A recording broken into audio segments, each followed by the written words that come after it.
in the lands of Zaron. The humans of Koopa Keep struggle to stay alive, as they are attacked by the wicked drow elves of Larnia. Darkness falls, as the humans beg their king to save them, a noble king known only as the Grand Wizard.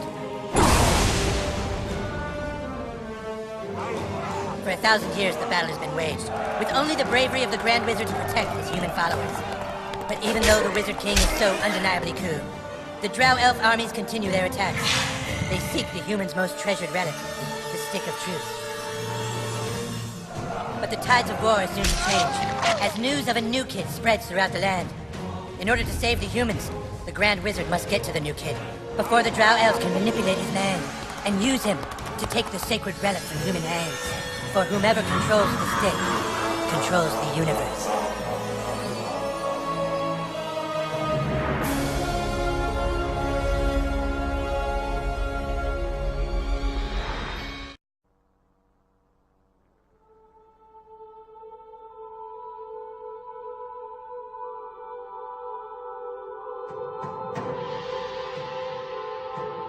There have been a few South Park games over the years, with the first being on the Nintendo 64 and with the most recent being on Xbox Live. These have had mixed reactions to say the least, and none have brought the charm of the show to the virtual playground known as the gaming industry. Obsidian is set to buck that trend of cheap tie-ins by actually getting the creators of the show in on the fun. Matt Stone and Trey Parker join the people at Obsidian and bring us South Park: The Stick of Truth, a modern fantasy RPG where the star of the show is you. Can the curse be lifted on the streets of South Park, or will the stick be forever lost to you?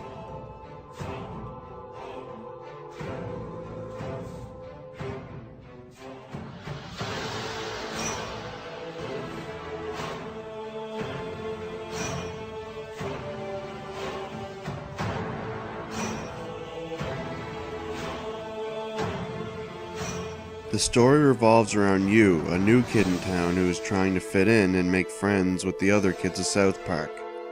You quickly befriend Butters, and he takes you to see the Grand Wizard of Koopa Keep, Cartman. Cartman and Butters convince you to join their game and their fight against the elves. The goal of the game, to possess the Stick of Truth. Whoever holds the stick controls the universe, and the elves and the humans are both in war over it. The stick is stolen, and it's up to you and some of the other kids to get it back. In true video game fashion, everyone relies on you to do everything, and here it actually works due to the nature of the show's characters. Cartman isn't going to do anything himself now, is he? The writing is spot on for South Park, which isn't surprising considering Matt and Trey wrote the game. What's more impressive here is how natural everything feels. Nothing the story gets you to do feels forced and just there because it's something to play. The game also feels a lot like it was the second South Park movie, which is a great thing as well. All your favorite characters are present, and the more important kids get to fight alongside you, such as Butters, Kenny, and Stan.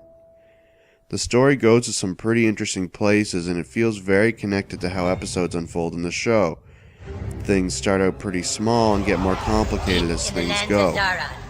If you are a fan of the show, you'll get all the references made in the random items around your world, and you'll appreciate the way the story unfolds and where it ends up.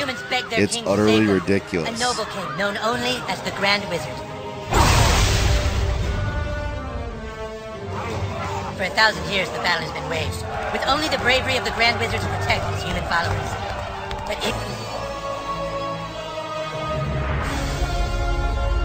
Gameplay in South Park: The Stick of Truth can be best explained as a mature-rated Mario and Luigi mixed with Paper Mario.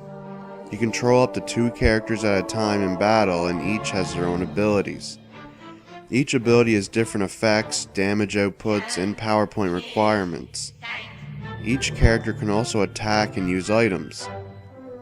The player character can equip both a melee weapon and a ranged weapon, where the other boys will have one or the other. If you played a Paper Mario game before, you'll understand how the combat works from a mechanical view. Each attack requires a button press at a certain time to actually leave its mark, and this keeps the player engaged. If this part is not done right, it could ruin the game by getting boring, and they thankfully avoided that issue. Different weapons have different properties, and some weapons offer more than one attack. You also find armor pieces and accessories, and these can also be equipped for different effects. Armor gives combat bonuses such as armor and health upgrades, while accessories just alter your appearance. Armor is separated into head, body, and hand pieces, and there exists a lot of armor sets. Each piece of armor changes how you look, and it can be really fun to find the set you like the most. The accessories are separated into eyewear, face, and wigs. You can really make your character stand out with these, but they don't affect anything in the game or stories, making them purely cosmetic, which is appreciated. The only one that you can customize is the new kid, which fits with the story, but it's a shame that you can't even power up the gear they have on with patches and strap-ons. Patches and strap-ons are boosting items that you can assign to your gear. Some pieces of gear have 2 slots for items, but most have only 1. Each item has a different effect, and they range from inflicting status effects or boosting your healing. As for the items, they are the standard potions and some stats affecting items, but they are amusing from a setting point of view. Everything about the combat is amusing and entertaining, even if the level cap isn't too high. Outside of battle, you are wandering around South Park and talking to characters from the show. Pretty much every character from the show has a quest for you, and they are usually worth the time to complete. Most are fetch quests or enemy hunting quests, but they work thanks to the setting. South Park has finally been mapped out, and it's fun to roam the streets looking for people to add to your Facebook and for Chimpokemon, both of which count as the game's main collectibles. You can also use your ranged weapon to shoot things in the streets for puzzle solving purposes. You can even bypass some enemy encounters with a well-placed shot, and you gain more abilities over the course of the game, including farts, which count as the game's magic. There are some issues such as short length and frame rate drops, but they don't keep you from the fun. Overall, the combat and exploration may not be too deep, but they are insanely fun, and it's by far the best playing South Park game.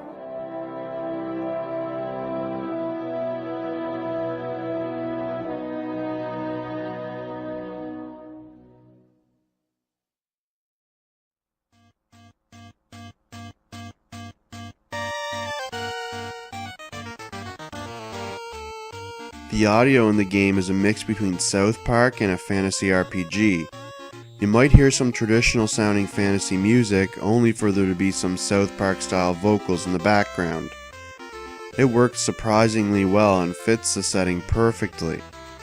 You can also find some songs from the show playing at some parts of the game, which is a neat touch and gives the fans something to look for. The voice work and sound effects are pure South Park, seeing as Matt and Trey were in on the thing, and they put just as much effort into the audio as they did the story.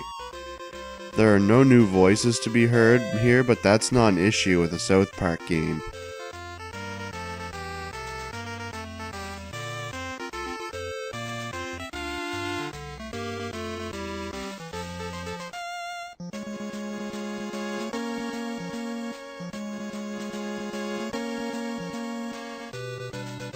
The visuals are the most striking thing about the game, and it can be seen clear as day when looking at anything about the game, including this video. The visuals are 100% South Park, and they look like they were ripped right from the show. This isn't only fantastic, but a step forward for animated licensed material. Everything is replicated so accurately that I was still in disbelief that I was playing a game and not watching the show, even when I was fighting the final boss. Everything from the characters to the environments just oozes South Park's trademark style, and it'll have you grinning from ear to ear seeing your character hopping through Kyle's house heading to his kingdom in his backyard. The kids' armor is made from things found around their house, and they are using things such as sticks and rakes as their weapons, adding even more charm to the game and its setting. It brings back memories of the game Costume Quest, just as South Park has been doing it in the show for much longer. It's like what a kid's game would be like if they were to do this in real life. Most of the enemies you fight are grounded in reality and make it feel like the show. It really is a kid's game spilled out into something wilder. This is one of the most visually stimulating games I've ever played.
Overall, South Park: The Stick of Truth laughs in the face of its few flaws and stands tall among licensed material.